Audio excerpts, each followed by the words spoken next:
Welcome back. I hope you enjoyed the day today. I'm Rob Wolcott, a professor of innovation at the Kellogg School of Management at Northwestern University, and I am pleased to be here.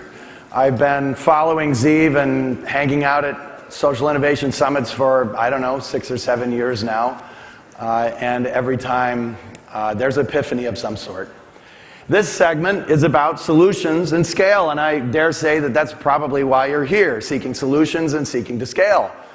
But really underneath this, while you're here, more than anything else, is to meet and build trusted relationships. Trust is the single most important ingredient to making new things happen, to innovating my field, that we don't talk about. Why is this? Because if I have a crazy idea and you've never met me before and I come to you with that idea, what do you think? That guy's crazy. On the other hand, if we served on an oil rig in the North Sea for 3 years and I had your back and you had my back, we trust each other and I come to you with a crazy idea, you say, well, Rob, that's crazy. But I know you're not crazy, so let's have lunch and talk about it. That's why you're here today. And one thing I'd like you to consider as we go through the next hour, a number of really extraordinary speakers from a variety of backgrounds, all related to impact, is the question, why?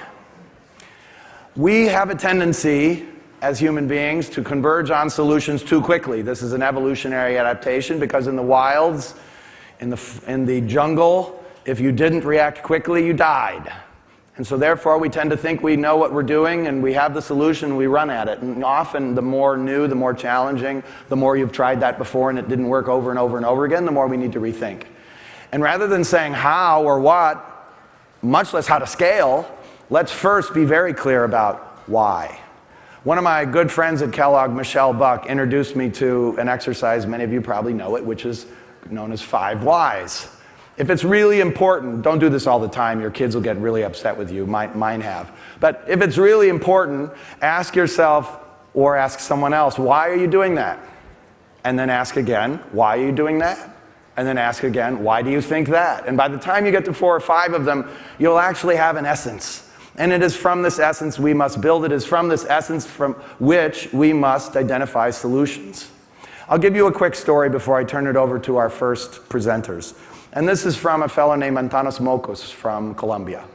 He was running for mayor, became mayor, years ago when the FARC, the narco-terrorists, were on the doorstep of the capital of Colombia.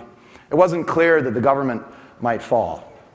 It was a very difficult time, and everyone, of course, said, Antanas, you know what we need? We need more police, we need better roads, we need more schools, we need better hospitals, we need all these things. And he said, sí, claro que sí. We need all of these things.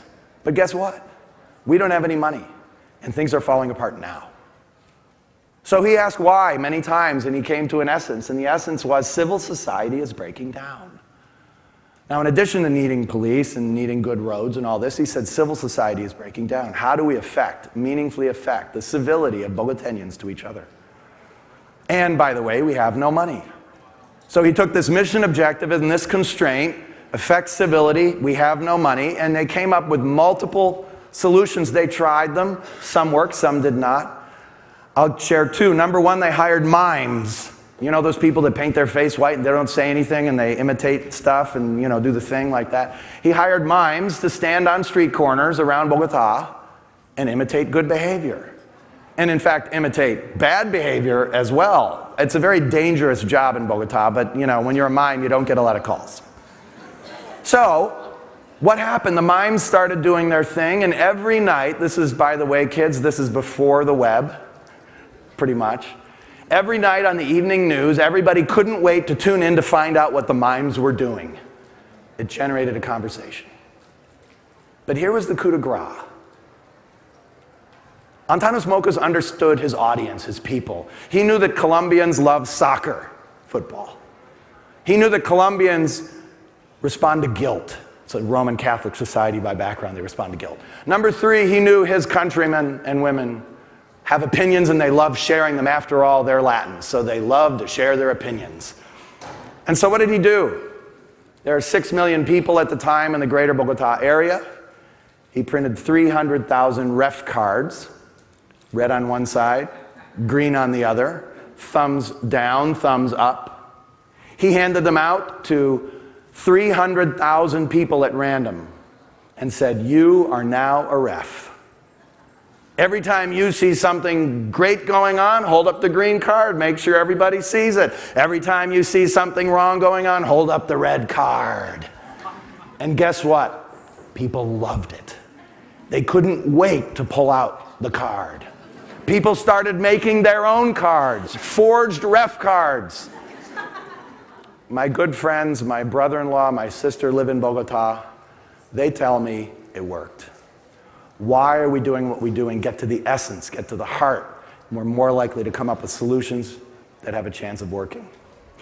Speaking of solutions that have a chance of working, I'm pleased to introduce Courtney O'Donnell from Airbnb, their Director of Strategic Engagements, as well Jason Rissman of Open IDO.